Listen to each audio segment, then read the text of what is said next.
The opinions expressed in the following video are not in their entirety endorsed by this podcast. They are instead the focus of our discussion today. This is your content warning.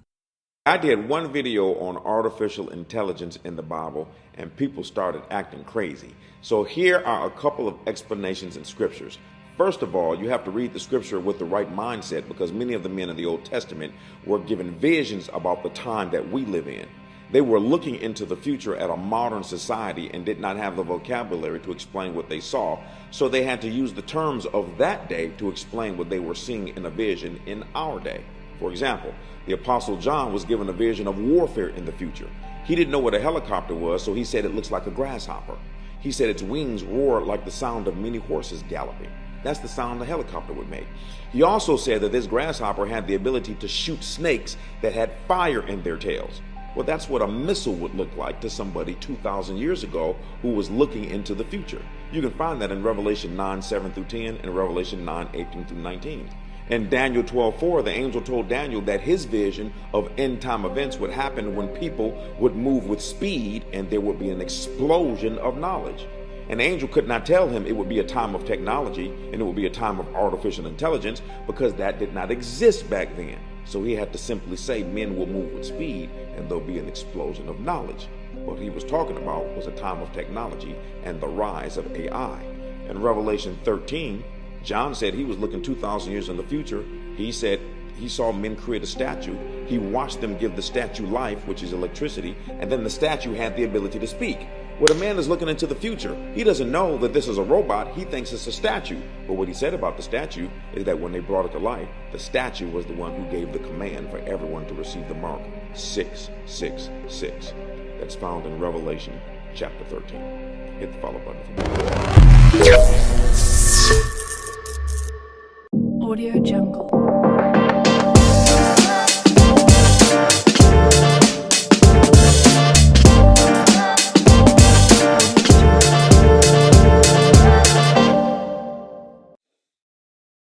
Joshua, it's good to see you again, man. Good to see you, buddy.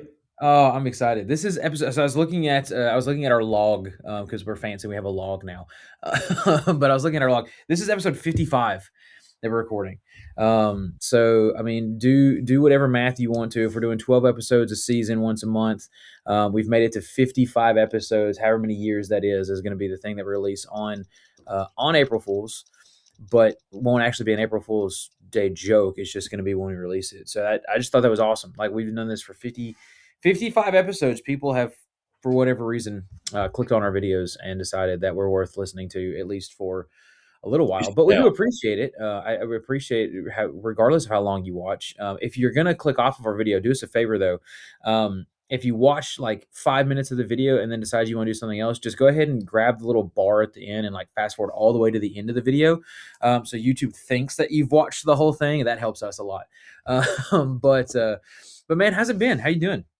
I'm doing okay. Just trying to transition to a new role. So a lot of people know that I'm leaving the congregation at Salem Creek and going to work with the congregation at Fairlane and Shelbyville, and love both places and hope nothing but the best for both places. But my last Sunday is this coming Sunday, which is March 29th. And my first Sunday will be Easter Sunday at Fairlane. So we're very, very excited about that. But that's what's going on in our world right now. Man, that's awesome. That's super excited for you guys. Really excited for you to do that. And that'll be great, I hope, for you and your family and for everybody involved in all of that together. But before you do any of that, you have more important things to worry about. Meaningly, pointlessly, whatever. I don't know what the word is. Predominantly speaking, you have to explain to our audience the entire interpretation of the book of Revelation, because that's what we're going to talk about today. Is whether or not AI is in the Bible. And so, guys, welcome back to the Content Warning Podcast. This is a Bible meets culture podcast. We break down the difference between modern theology and biblical content. We say this, I feel like we say this a lot, but it might not be any better on display, the difference between modern theology and biblical content, than what we're going to talk about today. We might get to talk about AI on a broad spectrum, but we do have a very specific video that we want to get to that concerns AI. And I know AI, Joshua, I know you dabble with it quite a bit. I love using ChatGPT for like image. I'm not an artist. I've never been an artist. I dabble in graphic design occasionally, but I love using ChatGPT to produce images for me for visual aids and stuff like that. AI has become a really, really popular thing. And it's one of those things that um, Christians of all beliefs have some type of what's the word I'm looking for? Concern about, Yeah. or a little bit cautious toward, in a lot of ways. One of the first times that I've heard of this particular instance where AI is the one who gives the mark of the beast in Revelation, but we'll get into that in a little bit. But Joshua, give me your initial impressions of this video. I know you have taught Christian ethics in the past. I know that AI is kind of something that you have honed in on before, but give me your first impressions of the video from the guy from Lionheart Church, by the way. I forgot to look up this guy's name. I wish I had done that, but he's from Lionheart Church. The video we're going to look at that you guys have just watched or listened to is actually a video in response to a sermon that he did where he gave illustrations of why AI is kind of the beginning of the end times, right? That AI was that mentioned in Revelation 9 as well as 13. It was the thing that was given to Daniel in Daniel chapter 12 verse 4. And so we'll get through all of those things. But Josh, I want to know what your initial reaction was to the video. Yeah, I don't think this topic could have come at a more timely point for me personally, because, as I was telling you before we recorded, we just finished for the McGarvey College of the Bible, which is a graduate school of preaching. We just finished the study of biblical doctrine of last things, where the most of the time we spend our time looking at the doctrine of the resurrection, 1 Corinthians Mhm. 15, 1 Thessalonians 4 and 5. But then we kind of fast walked through Revelation. So this past Monday, me and three graduate students went through the whole book of Revelation in 2 hours. And that was it was a whirlwind, and I don't know that we necessarily got into the weeds of anything. But you can understand the book of Revelation with two words. We can talk about that later if you want to. Mhm. But I um, got you. so I just finished teaching that. Our Salem Creek Book Club, we read a book a quarter and then meet and discuss it. Our last book was called 2084 by John Lennox, which is about the Christian and AI. Mhm. It's a wonderful book. Now, I don't agree with John on everything, which is Sure. kind of the case with writing and reading books, but it is a fantastic book. I would encourage every Christian to get that and read it. And then this guy talks about the book of Daniel. Mhm. Well, I taught Daniel in our adult Bible class about a year ago. So these are things that the issues that he brings up and the imagery that he brings up are things that are fresh on my mind, because we might kind of, from our perspective, laugh at this. We don't need to, because it is a very popular view. It's very Absolutely. popular, and so we just kind of need to extend some grace and just look at what the Bible says and how to practice proper hermeneutics, which is what we do in this podcast. Yeah.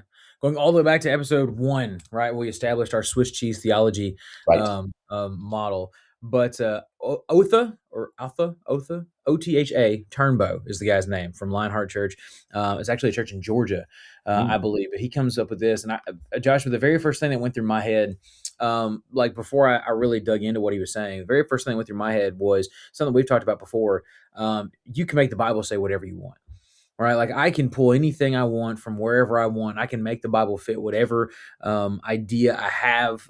If for those of you that are in kind of biblical circles, that's called eisegesis, right? It's taking something that I already believe or taking a meaning that I already have and placing it in the text and making the text fit what I say, as opposed to bringing meaning out of the text. And this is one of those that I was curious. I still am about how much people actually cared about something like this, because I think especially when you live in a more rural community like I do, um, AI is a thing and ChatGPT is a thing, but not a prominent thing. Does that make sense? So like everybody knows that it's out there, and when I say prominent, I mean prominent in use Mhm. of people that I interact with every day, right? So like everybody knows that it's out there. Every single teenager that I work with has social media, and they know 100% that half the stuff they see is an AI video, an AI picture, an AI headline. There was a news article the other day. We were actually joking about this. Most everybody's probably seen this at this point. There was a news article the other day that I thought was an AI headline. I spent 15 minutes fact checking about a quadriplegic cornhole player. Yep. For those of you that are unaware, it's a very Florida man sounding news story that happened in Maryland. But anyway, but I thought it was AI, and so we're aware of it. We're cognizant of it. We're cautious of those type of things. But I think sometimes people go, "Well, AI is something that just other people deal with, and I don't because I don't use it every single day." And so my first thought was, man, I can make the Bible say whatever I want. But as I started digging into this, I'm not going to say that my beliefs on some interpretation of Revelation changed, but I was really kind of blown away, Joshua, kind of what you were saying, how popular of an idea this is. That AI is what is being spoken of specifically in the book of Revelation. Yeah. This is a very, very widely accepted belief, and I say very widely, much more wide than I think most people would give credence to when they hear the idea right off the bat. Yeah. But I thought that was really, really, really interesting, and so we're just going to kind of walk through the video piece by piece, same thing that we always usually do. We're just going to kind of talk about some of the things that he was talking about. And so if you've listened or watched the video, one of the very first things they said is that he made an original video, which we've kind of talked about already. But he first place that he goes to, and if you guys, anybody watching or listening along, if you are not driving or something along those lines, go ahead and just kind of mark in your Bible Revelation, as well as Daniel. Those are going to be the two places that we kind of go to, and we'll walk through some of this stuff. But the very first thing that he says is we have to read Scripture with the right mindset. Joshua, agree or disagree? Oh yeah. I mean, we 100%, right? Like, have to neither one of we us have have to any approach issues with that, Scripture right? the way Scripture wants to be approached. Yes. So neither one of us have any issues with him saying that the Bible has to be read with the correct mindset. But then he goes on and he says that people in the Old Testament were given visions of about a time that we live in today, right? That they were looking into the future, and that the visions that they were given were the ones that are of us today. And so, Joshua, you can correct me if I'm wrong. We can disagree. Maybe one of the first times we ever disagreed on the podcast, but I think it's a pretty big presupposition that the visions given to people in the Old Testament were of us specifically. I certainly don't see any confidence that you can say that you know beyond a shadow of a doubt. Now, again, could they have been of a more modern time close to where we live in? Sure. But to confidently say that the visions given to Daniel or to John were of our time specifically, I think might be a massive presupposition that really dictates the rest of where this conversation goes. Yeah, the thing about that is we misunderstand so much what prophecy is and what the role of a prophet is. A prophet is one who carries a message from God to an audience. So, for example, Joshua, Judges, Ruth, 1st, 2nd Samuel, 1st, 2nd Kings, 1st, 2nd Chronicles. Those in the Hebrew canon are called the former prophets Hmm. because anyone who wrote scripture was considered a prophet. But you don't go to the book of Joshua for prophecy Sure. as somebody looking into the future. So a prophet is not necessarily someone who tells the future. There Hmm. are times in the prophets where they speak of the coming day of the Lord, which is obviously a future reality, but their message is always intended for the audience who hears it, Hmm. right? So I'm not going to tell you something that doesn't apply to you, but does apply to someone 5,000 years from now, Sure. right? So and the prophets were primarily preachers. We need to remember that. Hmm. Uh, yeah, I have a hard time with that because it's just the case that these these prophets were not necessarily looking into the future. That's the big hang up. Now, to be fair, every generation after the early church or Hmm. after the first century church thought that the prophecies of the Old Testament day of the Lord and the prophecies of Revelation were happening in their time. Sure. And we think that today, right? We think that the Antichrist is some government, or we think it's AI, or the mark of the beast is a computer chip, or whatever. Well, back in World War II, people believed that that was Hitler. They believed it was Auschwitz. The Japanese, like all of these things. So it is interesting, and I think it speaks to the beauty of Scripture that the main message of these prophecies, which is that God is ultimately is going to win and that you just need to persevere, is true for every generation. Sure. regardless of what challenges we face. Yeah, I think one of the things that we get really hung up on is I'm gonna again, everybody that's watched us for the last 55 episodes knows that Joshua's the smart one and I'm not. It's not even close. But um, this, I think one of the reasons we get confused is because when you start dabbling into Daniel and Revelation, um, people, if you've grown up in church, you've heard this word before, I know, but this apocalyptic literature, Mhm. right? And how apocalyptic literature, you've probably heard the preacher cliche that is that type of writing has always been used as an identifier, not a predictor, Mm. right? And so this isn't a specific prediction of something of a singular moment in time that is going to happen. It is an identifier as, hey, when something like this is happening, you need to pay attention. And it, Joshua, to your point, we've applied those sort of things throughout the course of human history, right? World War One, World War Two. Literally just a few years ago. Just a few years ago, with Israel and Palestine, you had people talking of the rapture because of things that were because of unrest over in the Middle East. You've seen it now with AI. We talked a little bit before everything came on, Joshua, about uh, the idea of this explosion of technology, which we'll get into in a little bit, right? He kind of goes on and talks about this explosion of technology. Well, there have been several explosions of technology in our lifetime, right? From home computers to smartphones to now AI. And apocalyptic literature has a tendency for us to miss the forest for sake of the trees, Hmm. right? Like we want to hone in so much on these vague, weird little details. And it's really interesting to me. Then maybe this is just me. Maybe this is just a weird Nathan thing, which is totally fine if it is. But why we treat apocalyptic literature like that? I've never once watched a movie, Joshua, and looked at extras in the background and go, I wonder what they're representing. Like, I wonder what the meaning is behind this little vague thing over here in the corner. No, we pay attention to what the main point of the story is. And so, but for whatever reason, when we get into things like Daniel and Revelation, or at least the second half of Daniel and Revelation, Right. we want to try to make everything mean something entirely different. And it changes all the time, right? I remember growing up. This is my fun Revelation story. I remember growing up when I was really really little. Y2K. I'm still old. Like I'm old. I'm old enough that I can remember what Y2K was, and Yeah, I and I'm remember older than you. exactly right. Barely, but I yeah. I remember that, and I remember talking to my dad about people were talking about the end of the world because we were flipping from the '90s to like what was going to happen with the zeros and everything. And my dad said, I can confidently say that anytime you hear somebody predict the end of the world to a specific day, he goes, I'm fairly confident it'll either happen before or after, but it won't be that day.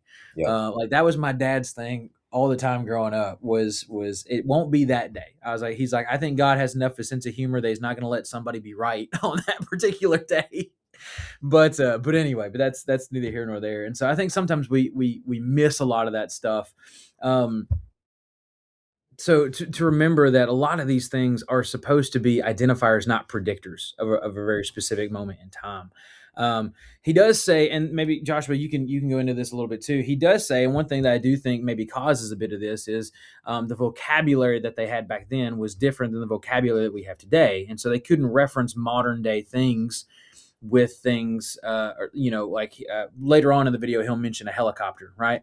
John had no real inclination of what a helicopter really was because those things didn't exist. And so, how would you describe that?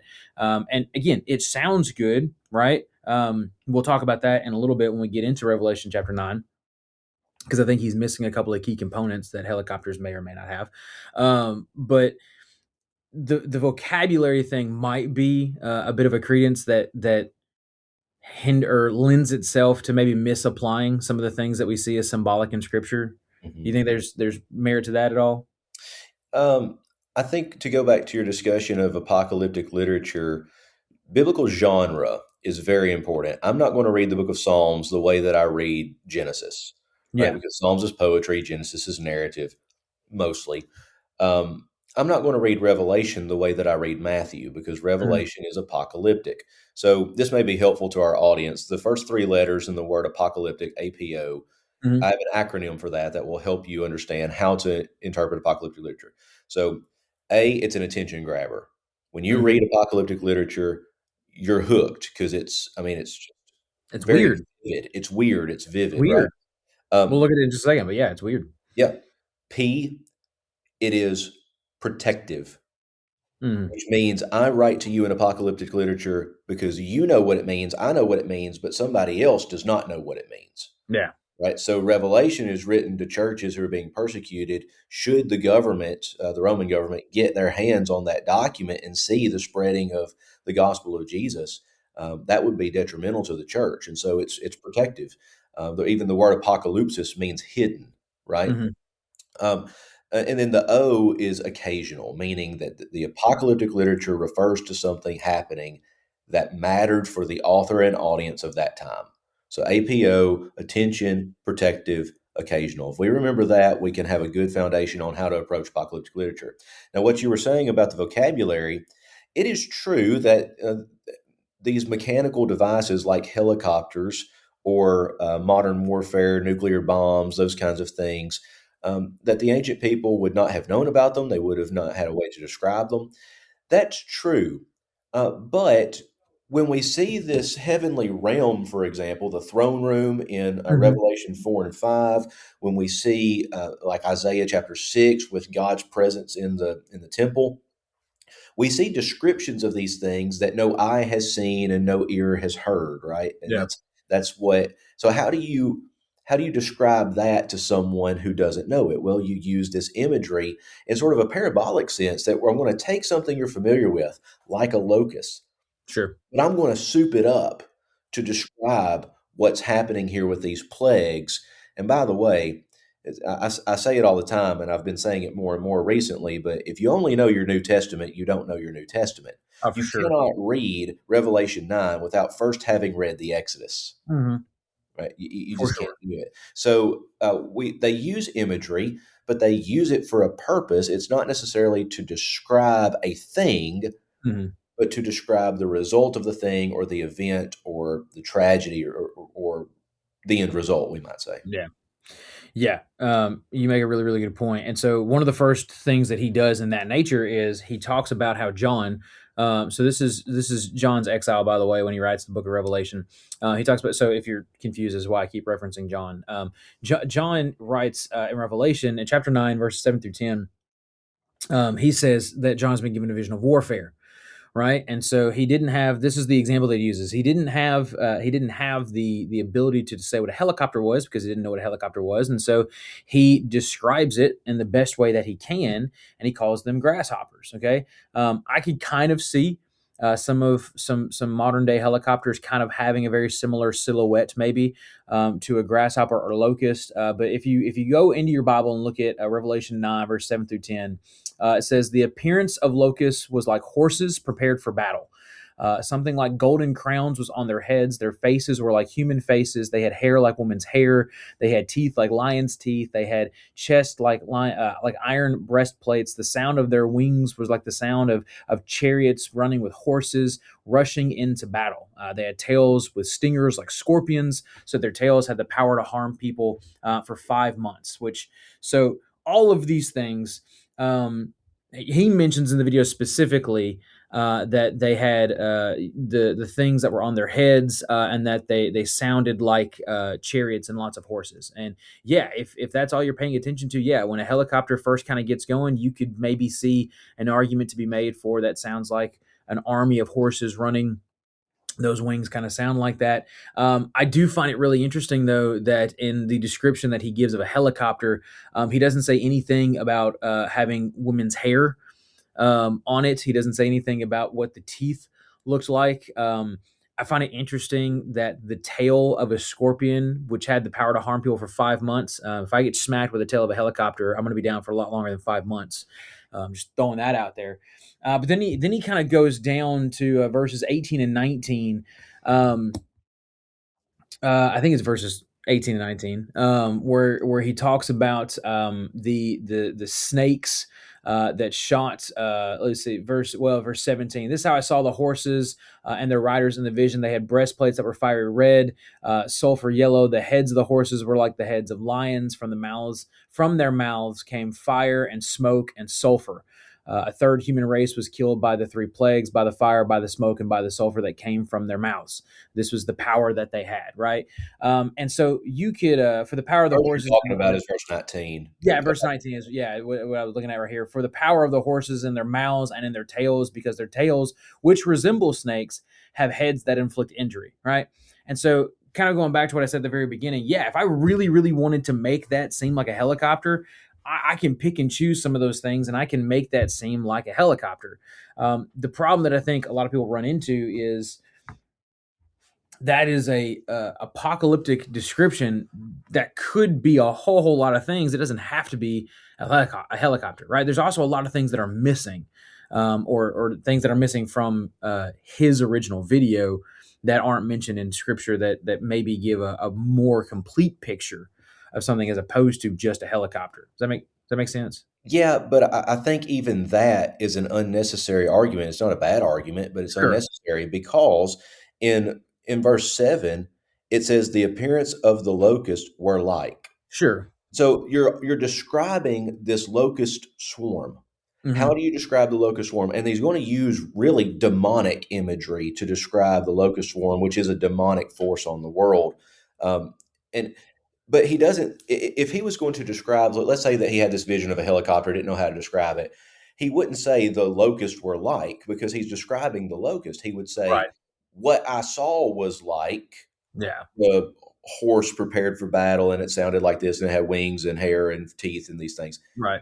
But it tells us what he's describing. He's Mhm. describing the locust swarm, which in their world was incredibly devastating. If you have a locust plague, you're going to be agriculturally and economically bare for at least 5 years, Yeah, right? the I same mean, the it's same terrible. imagery is used. Yeah, the same imagery is used in multiple of the minor prophets. Yes. Talking in the Old Testament, talking about the day of the Lord, talking Mhm. about locusts, and every time that it's used in an Old Testament context, it is used to describe um, basically death, Yeah. right? Devastation and suffering. Yeah. Um, Joel we're- 2:31, and then you go back to the Exodus, that's the 8th plague, yeah, and these plagues, I don't know if they build on themselves, but goodness, they just seem to get worse, and, I mean, a locust plague is just terrible, but the description, because a locust plague would be something that would be devastating to agriculture, right? It would eat plant and tree and grass and vegetation, but these don't do that, and so most scholars are going to connect with this with demonic spirits that are going to impact people. They're going to lead people astray. And then later in chapter 9, you have the judgment of God that comes against people in a limited sense, waiting for the full judgment of God. But it does come against people, and you have this sort of lion roar that's talked about with God. Um, God's judgment against the wicked, which compares back to Amos 3:8. mhm, So again, if you only know your New Testament, you don't know your New Testament.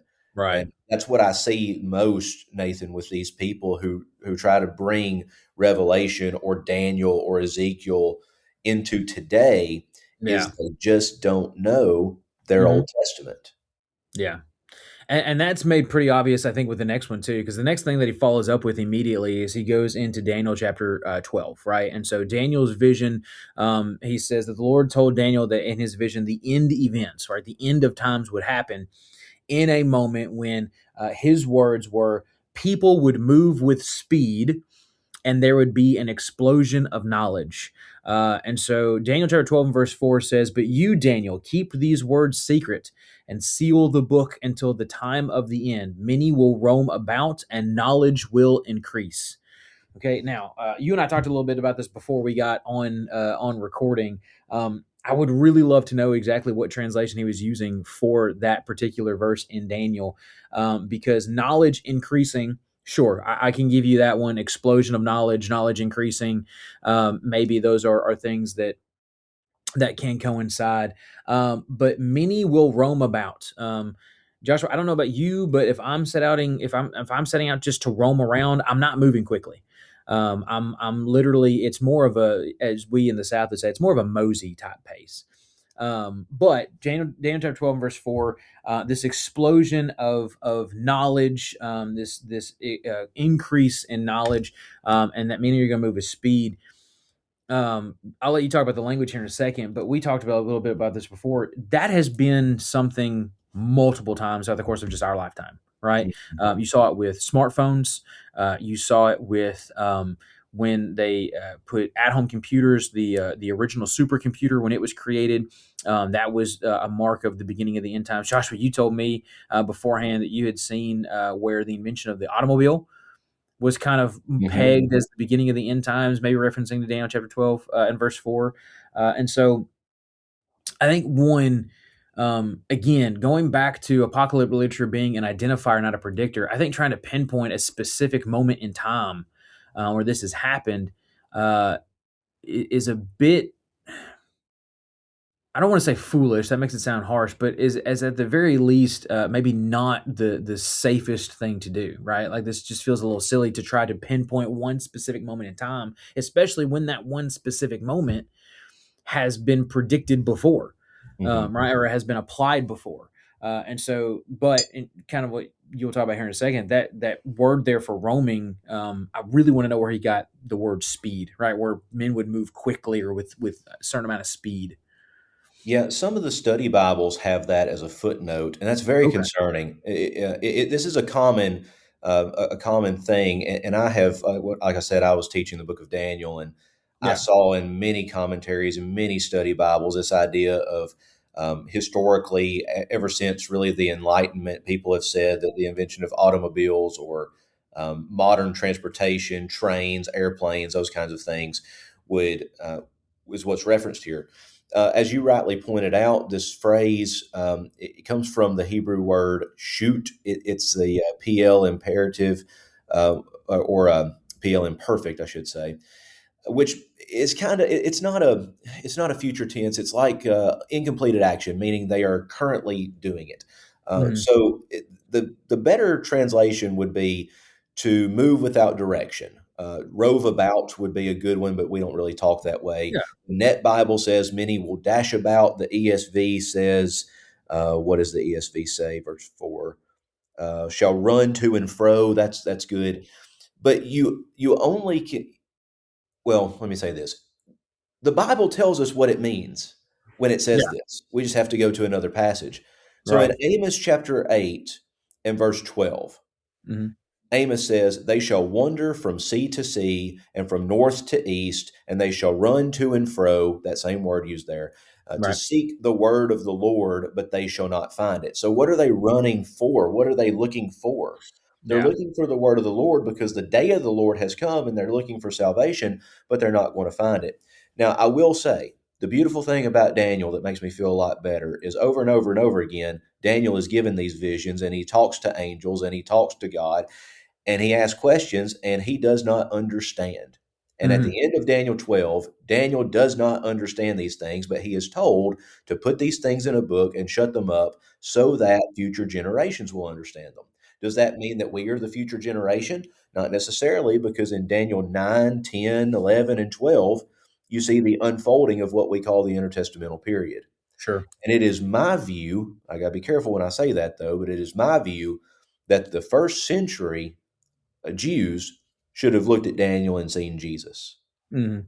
That's the generation for whom these things were looking for. Sure. And so, yeah, this whole running to and fro. And now I will say the thing about knowledge increasing, I told you I had a little anecdote for you. Yeah, there you go. Plato said that with the invention of writing, that it was going to be, writing is a technological advancement, right? Mhm. Taking symbols and applying sounds to them phonetically. But Plato said that if you start writing, then everybody's going to get stupid. Mhm. And so my question is, what constitutes the advancement of knowledge? Mm. Because technically, writing was the advancement of knowledge. Yeah. Agriculture, animal husbandry is the advancement of knowledge. Yeah. Military warfare, the system of warfare that the Romans used is advancement of knowledge. Philosophy is the advancement of knowledge. surgery is the advancement of knowledge?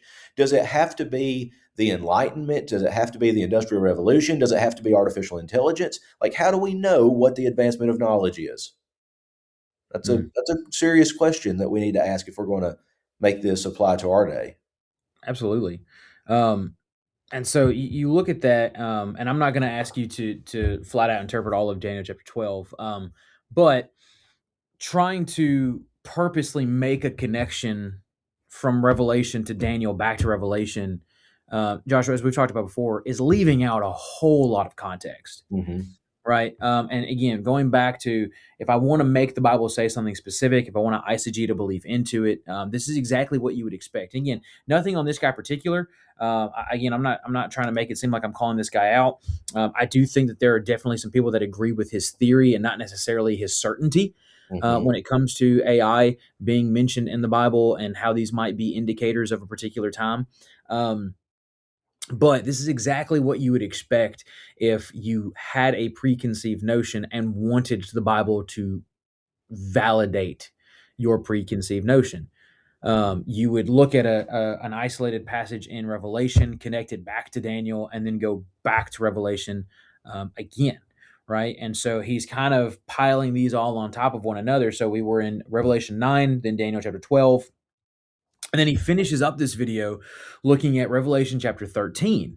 And so, Joshua, you're going to have to correct me if I'm wrong, because he says, and I quote, if I can bring this back up real quick, he says that in Revelation 13, John says, so again, he's attributing this quote to the author. He says that John says he is looking 2,000 years into the future when he sees this image in Revelation 13.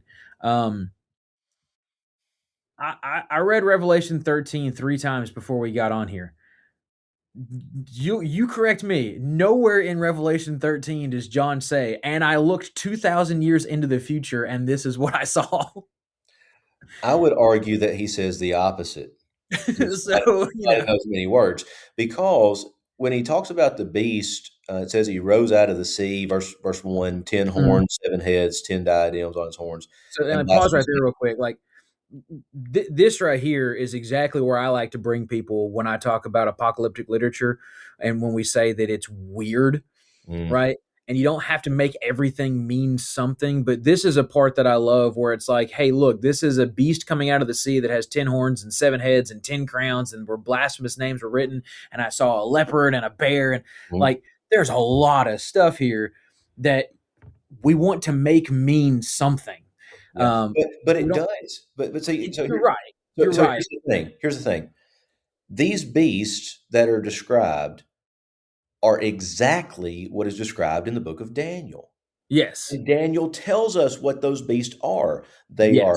are Assyria, Babylon, Persia, Greece, and Rome. And the Sure. final is Rome, and they're all waiting for the coming everlasting kingdom of the Son of Man, the rider on the clouds. That's what we're waiting, this everlasting kingdom. So I would argue that Revelation 13 doesn't look 2,000 years into the future, Sure. but looks, let's call it 300 to 500 years in the past. Yeah. So let me phrase. We want to make it mean something that it's not, right? Like we want to Yeah, give it a new definition for what it is. And so again, that when you start at someone will Revelation, want to use Daniel to prove his point. Read Daniel. exactly, right? And so it was just again ironic why we'd go from Revelation day to Revelation to point to something that's happening in our current day, right? In the year of our good Lord 2026, right? However you want to phrase that. Um, which again I just thought was really funny. So, but I guess maybe a sidebar to this is for anybody that's watching stuff like this at home. Um, when somebody speaks quickly and confidently, it's really easy to take them at their word. Mm, And sometimes we feel maybe a bit off kilter when somebody says things so matter of factly and we want to take their word for it. Um, it's really easy when somebody makes a claim like that to be able to check it, right? John says he's looking 2,000 years into the future in Revelation chapter 13. Just read it, right? There's a lot of weird stuff there, But just read it. Nowhere does it say that John is looking 2,000 years into the future. So right off the bat, you can go, okay, well, maybe this guy's not 100% sure in what he's thinking about. But in Revelation 13, he says he saw a statue, and men were able to give that statue life. Now, his claim, Joshua, is that the statue that he finds, which this is Revelation 13, really 11 through the end of the chapter, right? This is the second beast that's mentioned there, the beast coming up from the earth that had two horns like a lamb, but it spoke like a dragon, which again is really just fun language to look at. It exercises all authority over the first beast. And compels those on the earth to worship the first beast whose fatal wound was healed, and also performs signs causing fire to come down from the heaven in front of people. He claims that this is a robot. Again, I struggle to figure out what statue is referring to, but he's referring to a robot that was given life, and that the life specifically was electricity. Now, if you look at verses 14 and 15, it's talking about this beast who deceives those people who live on the earth, the signs it was permitted to perform in the presence of the beast, telling those who live on the earth to make an image. Okay. And so this is where he's getting the term statue, right? Is to make this image or statue, or his argument, robot, right? Of the beast who was wounded by the sword and yet live. And it was permitted to give breath to the image of the beast, so that the image of the beast could both speak and cause whoever would not worship the image of the beast to be killed. Okay. He is making the argument that this image is a robot, and that he is using the word breath there to mean life, and he is interpreting life as electricity. Right? Again, his words, not mine, right? I'm not putting words into his mouth. This is exactly what he explains in the video, is that he is saying that this is life, this is electricity that was given, right? And so it's this image, um, that is AI, that this is an AI, an artificial intelligent type robot, who is going to be able to cause anybody who would not worship the beast, or worship the image of the beast, to be killed, right? And it makes everyone, small, great, rich, poor, free, slave, to receive the mark on his right hand or on his forehead, the mark of the beast, which is 666. And that's the big part of Revelation that we always hone in on, right? The 666. It's why you don't drink Monster anymore, Joshua, right? Because that's the mark of the beast. You got one right there. So, do you want to break that down any at all for I would very much love the opportunity. our wonderful viewers at home? Yeah. Sorry, Uh, I don't laugh to make light of this. This is just mine and Joshua's sense of humor when you think about the mental jujitsu that one has to perform to get to a certain place can sometimes only be comical. Well, let's break this down like you said. The first beast resembles the nations that were mentioned in the book of Daniel, and Daniel even tells us what those nations are. So the second beast, verse 11 says it had two horns like a lamb, spoke like a dragon. So it looks like the lamb. Well, we already met the lamb in Mhm. Revelation. The lamb is Jesus, the lamb who was slain and yet lives. So Right. it looks like something promising. It looks like something good, and yet its words are not. Mhm. So notice also it speaks of performing great signs, making fire come down from heaven to earth in front of people. That's verse 13. And so all of these great things that it's doing are attractive. Mhm. Well, if we look at this in context, Rome is that great nation, that final great nation. And now Rome has reached Asia Minor, of which the book of Revelation is originally addressed, chapters 2 and 3, right? Mhm. So there is this desire for Rome to say, "Hey, just come be part of us, worship our emperors, do what we tell you, and everything will be wonderful and it'll be utopia." Which, by the way, is what our government entities tell us today. If you just do what we say, Sure. then it'll be utopia, and it never is, right? Because the only utopia is ultimately with God. Sure. So. What happens then if you don't do that? If you don't, as it says in verse 15, worship the image of the beast to be slain. So Yeah. right. So that's the issue that the church is dealing with here. This second beast wants to recruit people to worship the first beast. Right. That's what we know, Right. and we need to remember that that's exactly what's happening in this culture of Asia Minor. That Rome is recruiting people of Asia Minor to join their forces. Now, I think contextually that makes a lot more sense than talking about AI. Right. Also, if life is only electricity, then you've really removed the image of God there. Yeah, There's got for to be sure. something that separates the human from the machine, Yeah. and that's the idea of consciousness, and that's a big talk right now in Yeah. epistemology. So, Yes. yeah. Well, and you've got the word, like I said, it was permitted to give breath or life. Joshua, you'd have to correct me of what the actual language there is, but usually that word breath or life carries with the connotation of spirit. Is that Mhm. word that is usually used? That breath and spirit are usually the ones that are synonymous with one another. Um, Again, spirit and electricity, if you were referring to something along the lines of electricity, I feel like again, this is me. I'm not necessarily saying what John should or shouldn't have done, but again, based on the context that I believe this to be in, if you wanted to say something along the lines of electricity, there were words closer related to this idea of light or power or movement. I don't know why you would choose the word spirit there, or breath if you're John and you're referring to something like electricity. And again, now granted, the argument probably made is he just saw this statue come to life, so to speak. So maybe there's something there. Um, but Well, I do see let's this. look at the purpose for the breath. Uh, Sure, sure, it, sure. it says in what verse? What verse are we talking about? I This was is verse looking. 15, right? It was Verse permitted 15, to give right? breath to the image of the beast, so that the image of the beast could speak and cause whoever would not worship the image of the beast to be killed. Right. Well, what was happening to Christians in that time? If you didn't worship the beast, in other words, if you didn't fall in line with Rome, you were Right, killed. And this phrase, so that is a purpose clause. So the right. whole purpose of being given the breath is so that this entity would have the ability to persecute even greater, Mhm. to slay those who don't worship the Right. image. So I'm hard pressed to find any connection to sentient technology here. Sure. It just doesn't make sense contextually.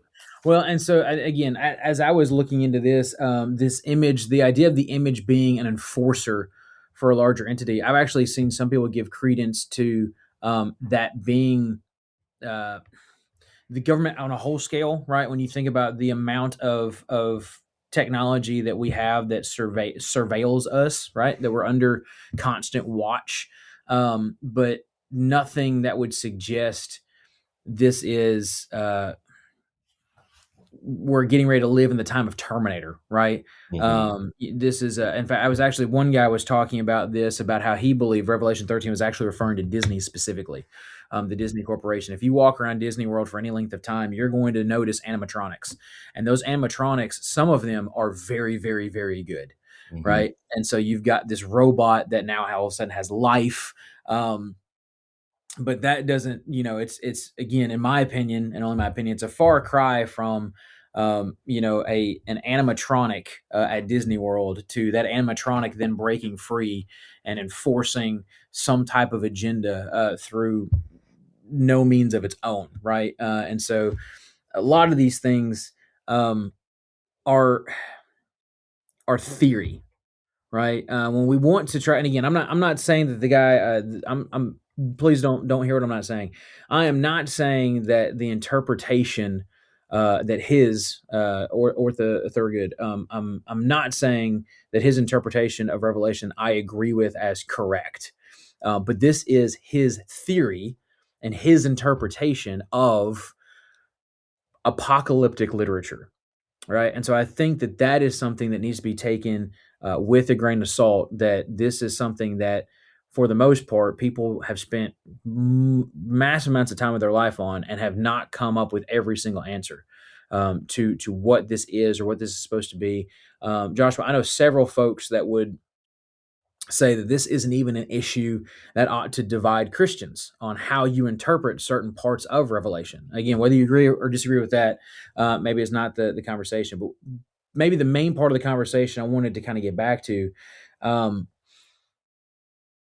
when you look at things like this, I don't want the audience to leave with us thinking that we're trying to sweep under the rug an issue that might very well be pressing to the church today. And so, Joshua, I kind of want to leave this one finally up to you. I am not in any way, form, or fashion endorsing Revelation 9:13 or Daniel 12 as AI mentioned in the Bible. That being said, should Christians be concerned with maybe the popularity of AI and what it has the ability to do?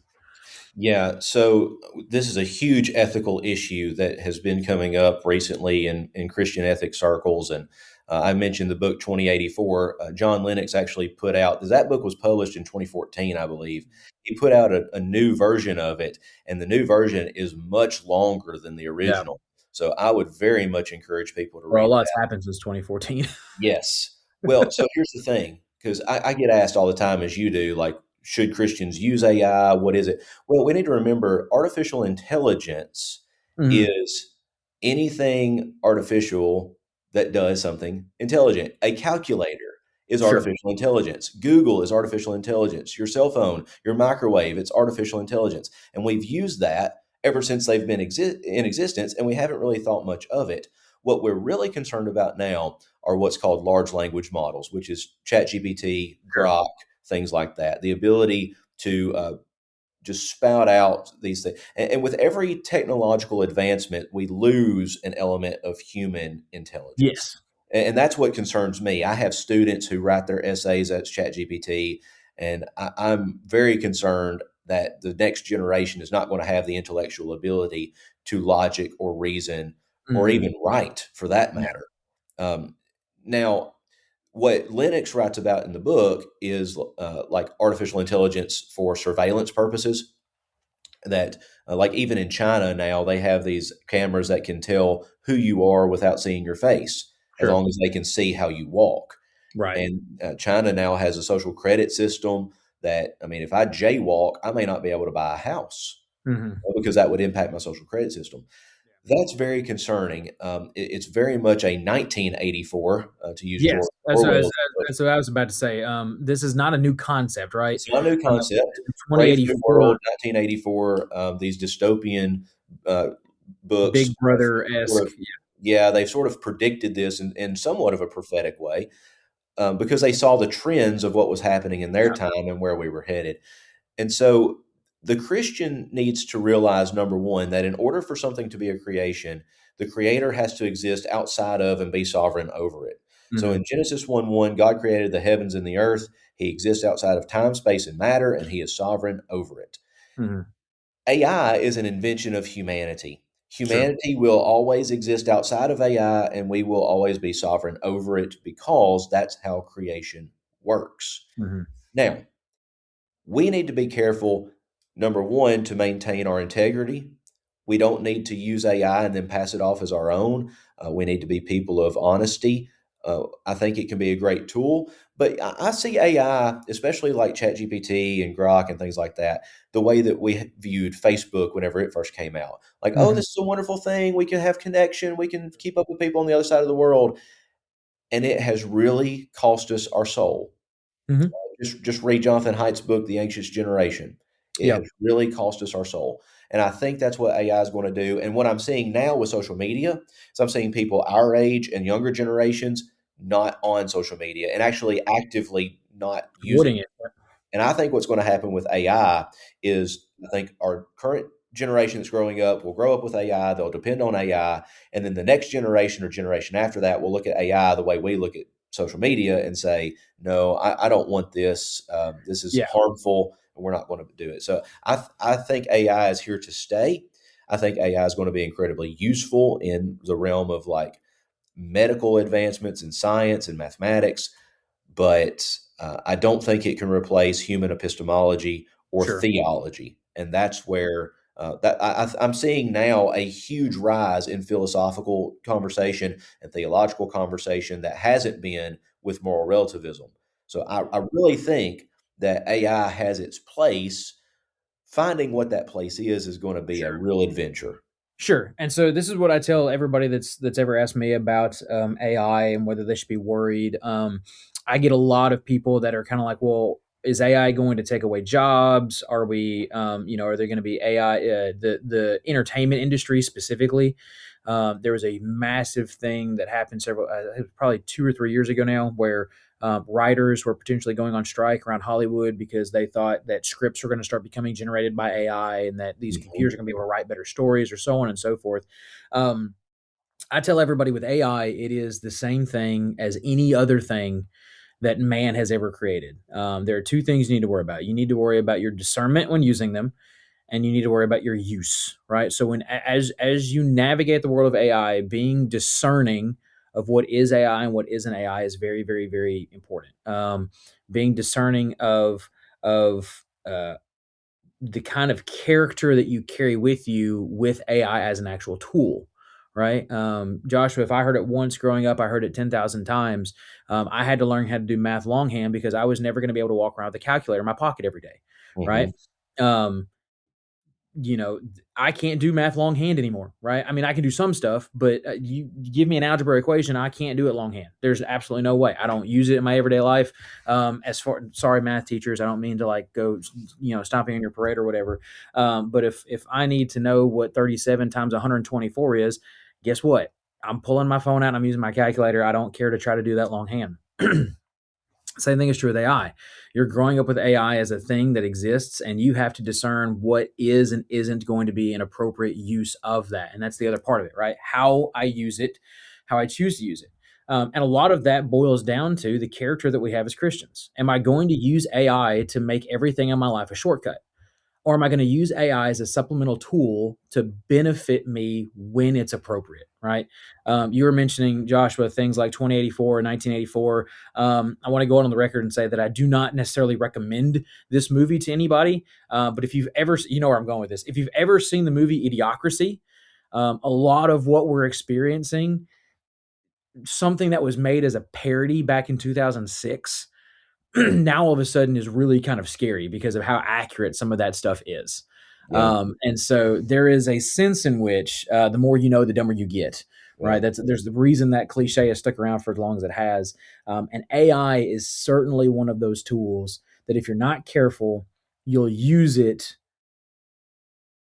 in a way that takes away knowledge that you need in Yeah. how you go about doing things. And so for Christians specifically, understanding that AI is not the devil as long as you are able to use it appropriately and with a certain amount of discernment. But again, you could say that about literally anything that You man has can. ever. And I think too, one thing that we didn't bring up, we don't have time to bring up is, I mean, AI now has these things. It's not just, you know, in writing or research or doing math Sure. or even surveillance. I mean, have you seen the AI girlfriends and Oh yeah. boyfriends? Yeah. That's the other thing with teens, and it's becoming a thing with teens specifically. People are looking for AI for relationship, Yeah, yeah, and connection, yeah. and that And is that's something when that you is very start seeing AI as like a person. yes. And you can, this is what scares me about AI is you, first of all, AI tells you what you wanna hear all the time. Mhm. Sure. It's a narcissism builder. Sure. And secondly, why would I ever want a human relationship when I can have the most perfect thing at my beck and call every time? I mean, even with the VR glasses, you can see the person you've created. What AI is doing is it is turning us into God. We're making gods of ourselves. We are Mhm. creating, we are being omnipresent, and we are being omniscient. You can have Mhm. all knowledge, be anywhere in the world, and create whatever you want. And that is incredibly dangerous because only God can do those things. Sure. And so again, it goes back to the how I choose to use it, and if I'm discerning how I'm using it. And again, Mhm. with literally anything, you can apply those things. But Joshua, this has been a really fun conversation. Again, I know AI is one of those things that I agree with you in a sense that I don't believe AI is going away at least anytime soon. Um, I think that as long as humans have the ability to think and to reason, we're going to try to continue to do things that move us forward, quote unquote, for those Mhm. that are listening. Whether that actually benefits us or not, I don't know if it's going to benefit us as much as we think it will in Well, some regards. But I've been reading the Southern Agrarians lately, and one thing that they of course argue you, is, because who wouldn't just casually read that? well, everybody should. But one thing that they argued is we do all this stuff, like all these advancements in technology, for example, Yeah. because we need progress. Yeah. Well, why do we need progress? Yeah. What we need is to be content Well, and to be truly human. That's what we need. I tell you what's really funny. Somebody brought this out to me the other day, and I think this is really funny. You said for every app that you have nowadays, for every single bit of technology that we own, you know what's still being produced? Mm. The Farmer's Almanac. Not anymore. Is it? Well, it is digitally, It's isn't it? digitally. They're not printing it anymore. But it's still being produced digitally, and even the digital copy of the Farmer's Almanac is still more accurate than most of what is being put out there today, which I know you get a big kick out of that. But sometimes maybe, um, you know, there's a sense in which we've already got the information that we need. And instead of looking for more, maybe we go back and look at what's correct, if Well, that see, makes the sense. Farmer's Almanac is a technological advancement. Ah, see, and so now we're back. It's the Now we're original AI. It's the original AI. The Farmer's Almanac is. But anyway, guys, thank you so much for tuning in and watching this. Again, if you ever have any video that you want us to check out, please be sure to do so.